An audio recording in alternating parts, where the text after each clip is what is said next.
preciso de um carro novo, você vai ser meu fiador. Foi isso que minha irmã me mandou por mensagem. Eu respondi, continua sonhando. Minutos depois, meu pai escreveu em letras garrafais, recuse e você será cortado dos eventos da família. Naquela noite, liguei para o banco e cancelei a linha de crédito compartilhada que tínhamos. Às 7h30 da manhã, já havia 36 chamadas perdidas acumuladas. Era uma quinta-feira qualquer. Nada de especial. Eu estava na minha mesa, conferindo faturas, quando meu celular vibrou. Uma daquelas vibrações longas e cheias de importância, que geralmente significam encrenca. Era uma mensagem da minha irmã: preciso de um carro novo. Você vai ser meu fiador. Sem cumprimento, sem explicação, nem sequer um ponto de interrogação. Só uma exigência, como se eu tivesse obrigação com ela. Para contextualizar, eu sou Lucas, 32 anos, trabalho com logística, sou o dono da minha casa, pago minhas contas em dia e conquistei tudo que tenho com meu próprio esforço. Minha irmã, Hannah, tem 28, ainda mora com meus pais de vez em quando, já passou por 6 empregos em 3 anos e gasta dinheiro como se não tivesse fim. Mas como é barulhenta, dramática e sabe chorar em público, sempre foi tratada como a vítima. Sempre. Olhei para a mensagem dela e cheguei a rir. Respondi, continua sonhando. Não esperava a resposta dela. Esperava, sim, que ela fosse correndo reclamar para os meus pais. Dito e feito. 10 minutos depois, mensagem do meu pai, em letras maiúsculas, recusou. Então está fora dos eventos da família. Só isso. Nada de podemos conversar, nada de vamos achar uma solução. Apenas um ultimato. Para muita gente, uma mensagem dessas pode até doer. Para mim, foi um empurrão final que eu nem sabia que estava esperando. Levantei, fui direto para a cozinha, servi um café e liguei para o banco. Existia uma linha de crédito conjunta que eu tinha com meus pais, algo a que eu tinha cedido, meio a contragosto, num dia de ação de graças cheio de chantagem emocional, quando todos diziam que eu era o estável e deveria ajudar mais. Minha irmã já tinha estourado o limite uma vez, comprando uma máquina de expresso caríssima e um casaco de $1.200 para entrevistas de emprego. O banco confirmou que eu podia encerrar aquilo imediatamente. Nem pisquei. Assinei os formulários digitalmente, confirmei o encerramento e pedi que enviassem a notificação de cancelamento pro meu e-mail. No dia seguinte, acordei com 36 chamadas perdidas, 12 da Hannah, 9 do meu pai, 8 da minha mãe. O resto era de primos e uma tia que, aparentemente, só queria saber como eu estava. Não atendi nenhuma. Deixei tocar. Mas aqui está o que ninguém queria admitir: não se tratava de um carro. Era sobre controle.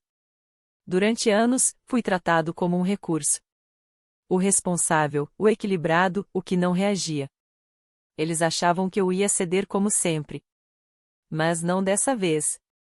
Quer história? Voltemos 3 anos.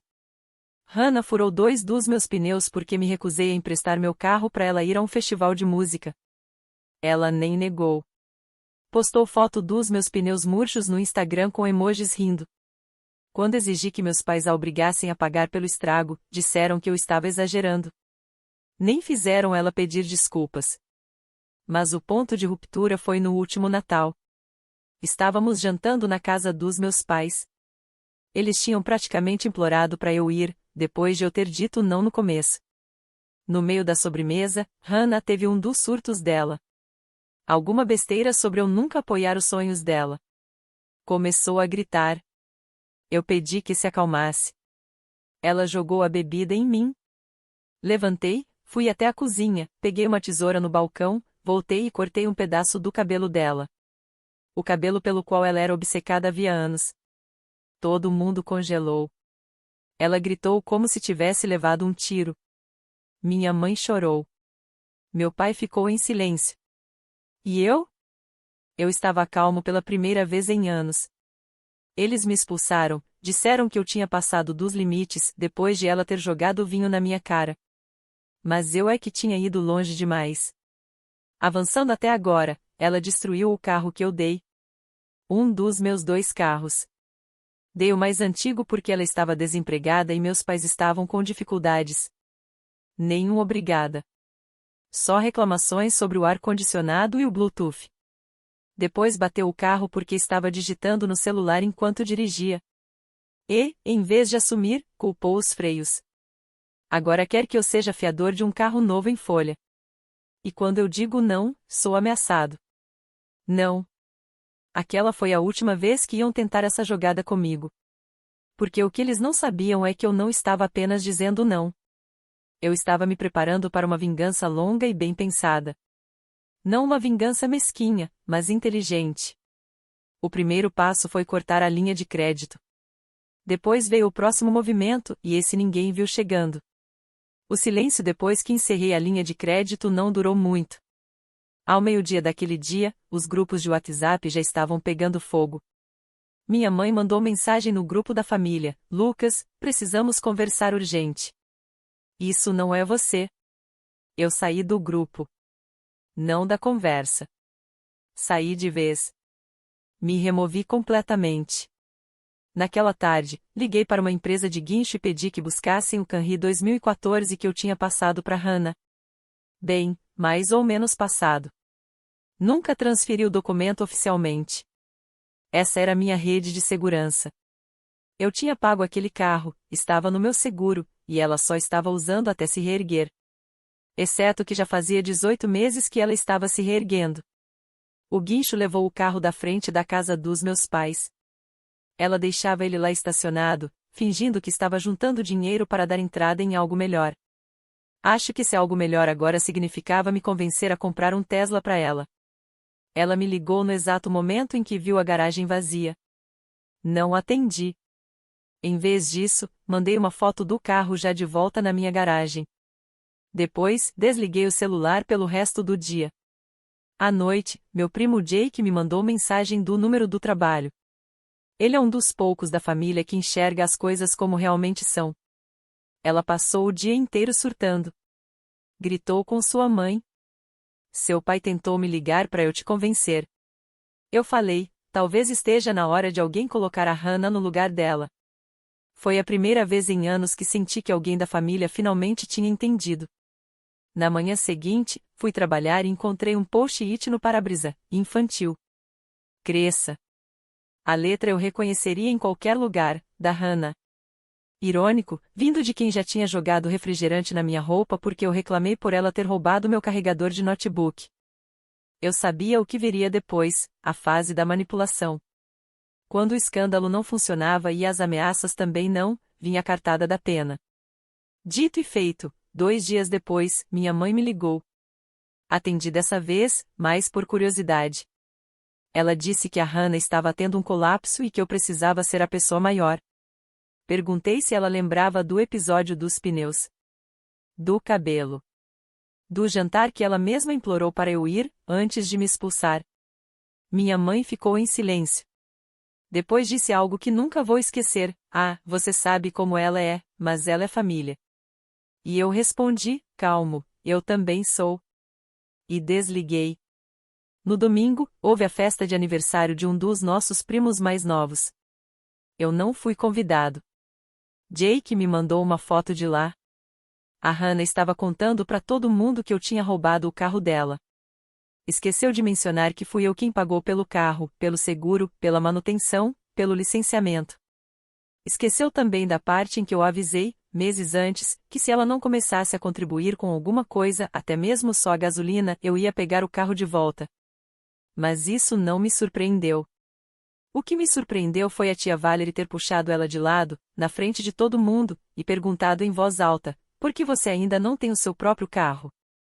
Segundo Jake, a expressão no rosto da Hannah poderia ter rachado concreto. A família estava começando a se dividir. As linhas estavam sendo traçadas. E eu não tinha terminado. Nem de perto. Porque, se eles queriam jogar sujo, eu estava prestes a mostrar até onde estava disposto a ir. Cerca de uma semana depois que recuperei o Canry, tudo ficou quieto. Quieto demais. Sem mensagens, sem recados de voz, nem sequer o meme passivo-agressivo mandado pela conta de Facebook da minha mãe. Eu sabia que isso não era bom sinal. Silêncio, na nossa família, nunca significava paz. Significava que alguém estava tramando. Foi então que Jake me mandou um alerta. Hannah estava dizendo por aí que eu a tinha abusado emocionalmente por anos e que sempre agi como se fosse melhor que todo mundo. Ela estava reescrevendo a nossa história como se fosse um filme ruim do Lifetime. Segundo ela, era a ovelha negra, sempre tentando agradar um irmão que nunca a apoiava. Engraçado, porque eu ainda tenho os comprovantes da vez em que quitei a dívida do cartão de crédito dela só para que não destruísse o crédito dos meus pais depois de abrir uma conta no nome do meu pai. Mas eu sabia do que se tratava. Era tudo para chegar a um único objetivo: criar uma narrativa que fizesse o resto da família se sentir culpado e me isolasse. O que ela não sabia era que alguns já estavam me ligando para dizer que estavam de saco cheio dela também. O tio Dennis me ligou uma noite, quase sussurrando da garagem, como se estivesse fazendo um acordo de drogas. Ela tá pior, cara. Seu pai tentou falar sobre o negócio do carro e ela começou a chorar antes mesmo de ele terminar a frase. Você fez o que precisava ser feito. Foi nesse momento que decidi atacar um pouco mais fundo.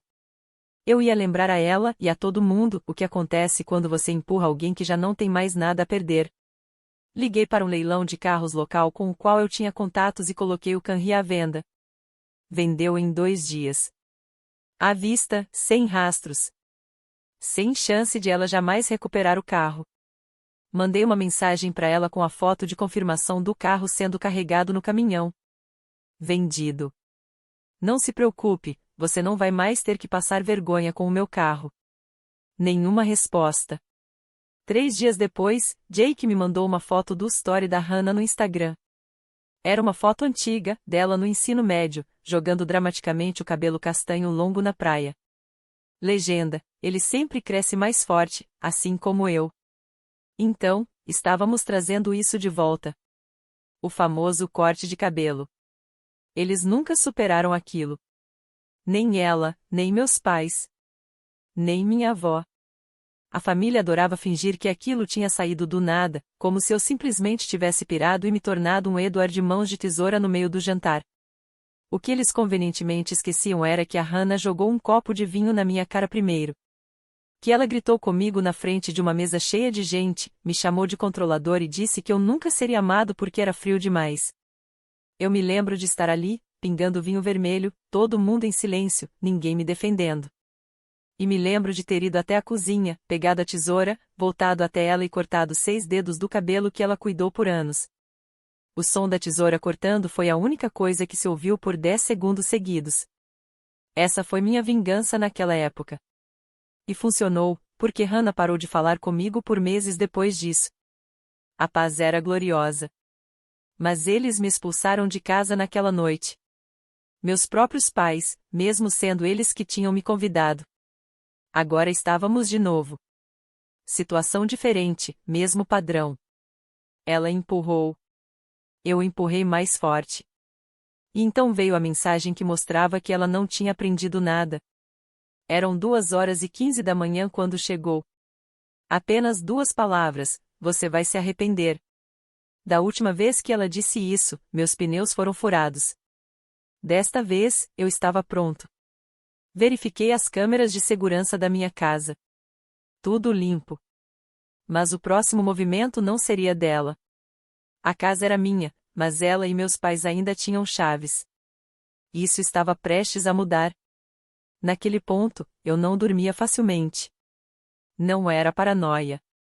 Eu estava preparado. Depois da mensagem de Hannah à noite, você vai se arrepender, eu sabia que a contagem regressiva tinha começado. Ela não era do tipo que ameaça e espera. Sempre agia rápido, de forma estúpida e barulhenta. Então, tirei a manhã de folga do trabalho e fui direto à loja de ferragens. Novas fechaduras, trancas reforçadas e um conjunto novo de câmeras inteligentes para o quintal.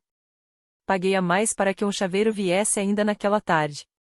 Às 15 horas, todas as fechaduras já estavam trocadas.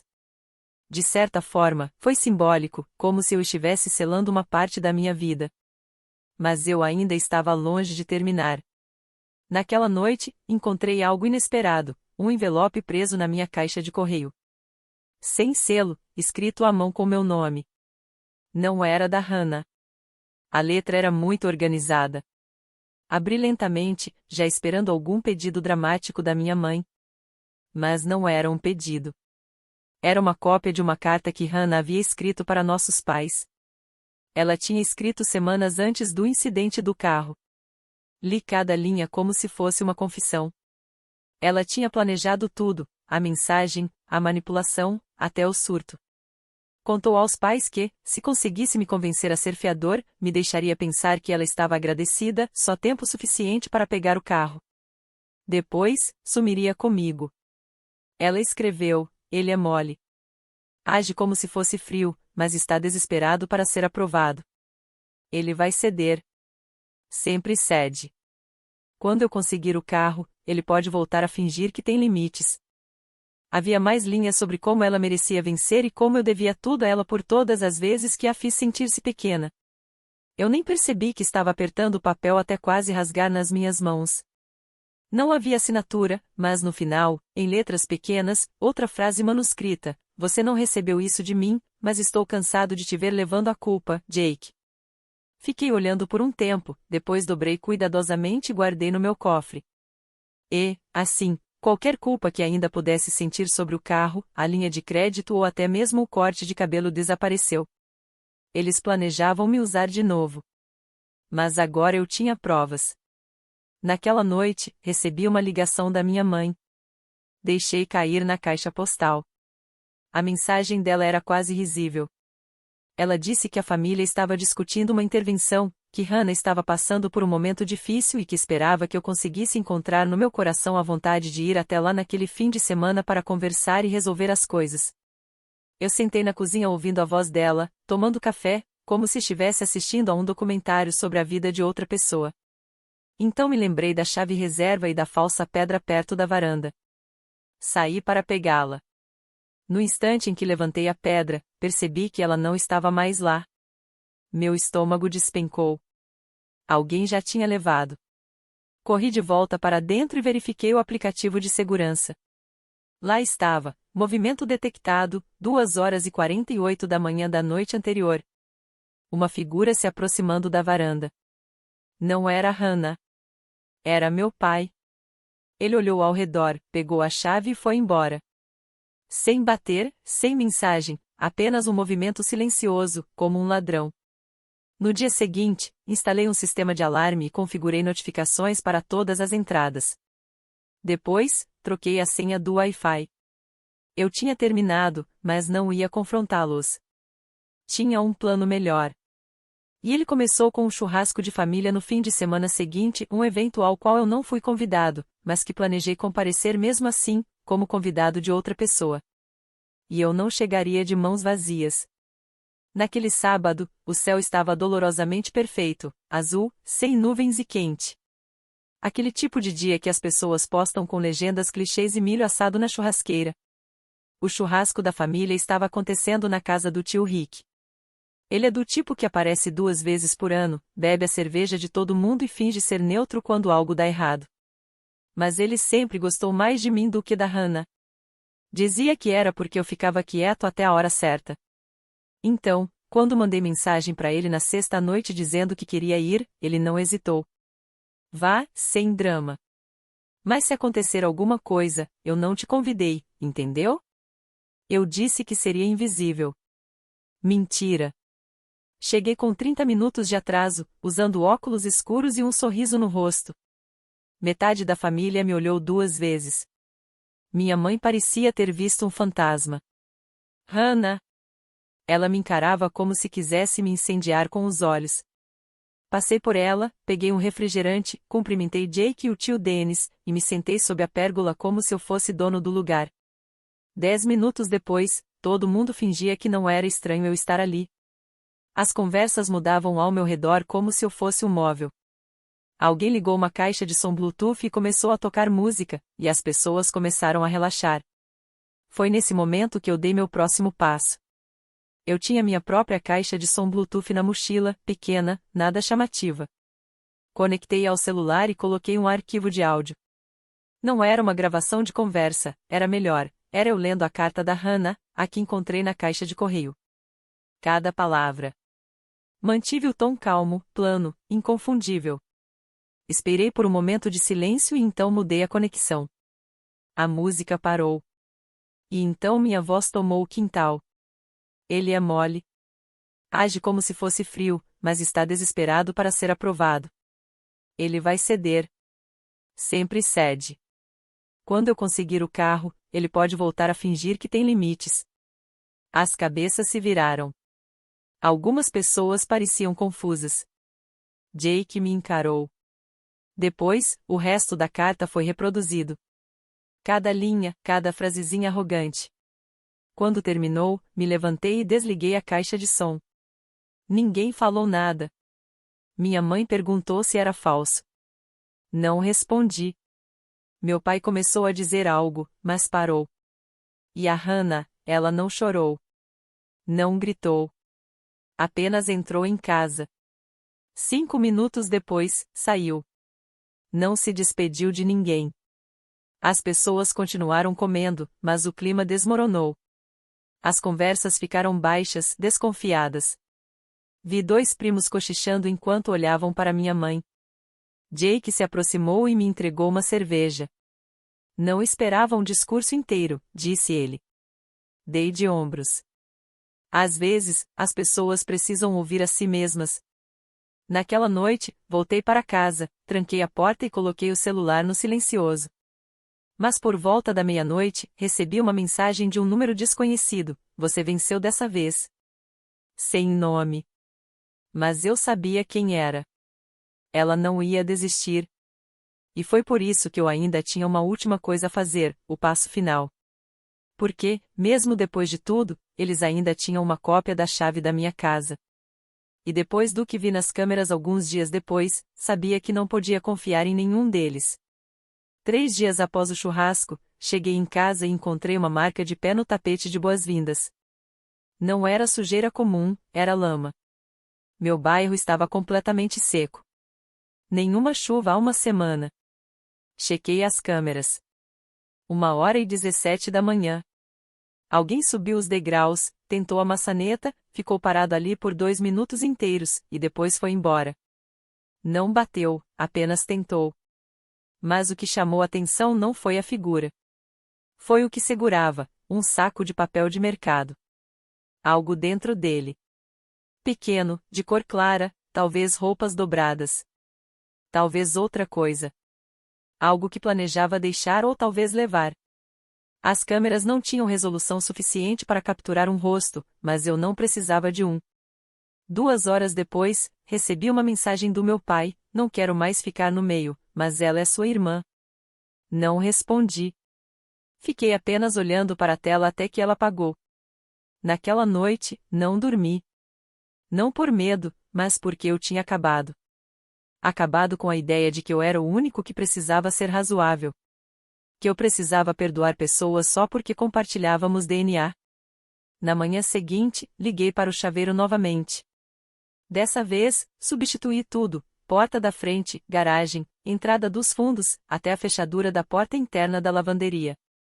Troquei o código do alarme. Troquei o código da garagem. Liguei para a empresa de automação e desativei todos os controles previamente usados. Eles estavam fora, todos. Naquele fim de semana, mandei uma mensagem para o grupo da família. Apenas uma. Com efeito imediato: ninguém deve entrar na minha propriedade. Se você tem uma chave, ela agora é inútil. Isso não é uma discussão. Cansei de ser o seu capacho. Não disse ainda amo vocês, nem por favor, respeitem isso. Não estava pedindo nada. Jake respondeu em menos de 1 minuto. Finalmente, o tio Dennis me mandou um emoji de joinha.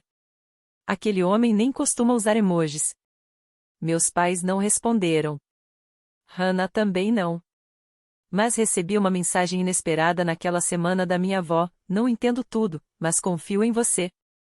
Essa me atingiu mais do que eu esperava. Agora já se passaram alguns meses.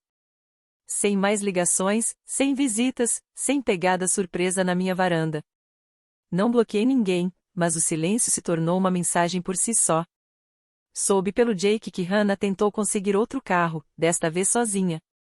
Ela reprovou na análise de crédito 2 vezes. Acabou comprando um Atibac usado e velho, pagando em dinheiro com o que conseguiu em um dos trabalhos de coaching de bem-estar. Jake me mandou uma foto. Ela o tinha chamado de Karma. Não ri. Apenas apaguei a mensagem. Não estou mais com raiva. Não estou planejando nada. Sem mais discursos, sem mais provas, sem mais performances. As fechaduras estão trocadas. A porta está fechada. E, pela primeira vez em muito, muito tempo, está quieto. Quieto de verdade. Atualização final. Se alguém tivesse me dito há um ano que eu ficaria meses sem falar com meus pais, que eu me afastaria completamente da minha irmã, que eu fecharia a porta, literal e figurativamente, para tudo que eu costumava chamar de família, eu teria rido. Sempre fui o que tentava acalmar as coisas. O que pedia desculpas primeiro, mesmo quando não estava errado. O que dava e dava, porque achava que era isso que se devia fazer quando se amava alguém. Acontece que amor sem respeito é só manipulação com o melhor marketing. E a história com a Hannah? Sim, começou com um carro. Mas não era realmente sobre o carro. Era sobre anos de expectativas unilaterais, de eu ser tratado como uma conta bancária e um saco de pancadas ao mesmo tempo. Era sobre como meus pais a criaram fazendo-a acreditar que o mundo lhe devia algo, e a mim, fazendo-me acreditar que era meu trabalho fornecer isso. E o pior. Eu acreditei nisso por muito tempo. Pensei que manter a paz significava ficar quieto. Pensei que dizer não me tornava cruel. Pensei que limites eram para pessoas que não se importavam. Mas quando finalmente parei de ceder, tudo estourou. E aqui está a verdade. Eles não desmoronaram porque eu me afastei. Eles desmoronaram porque eu parei de desempenhar o papel que eles precisavam que eu desempenhasse. Aquele em que eu sempre entregava, mesmo quando estava sendo usado, mesmo quando estava sendo enganado. E as consequências? Não me destruíram. Me libertaram. Agora, meses depois, o silêncio na minha vida não é frio, é limpo. Meus dias não giram em torno de checar o celular com medo.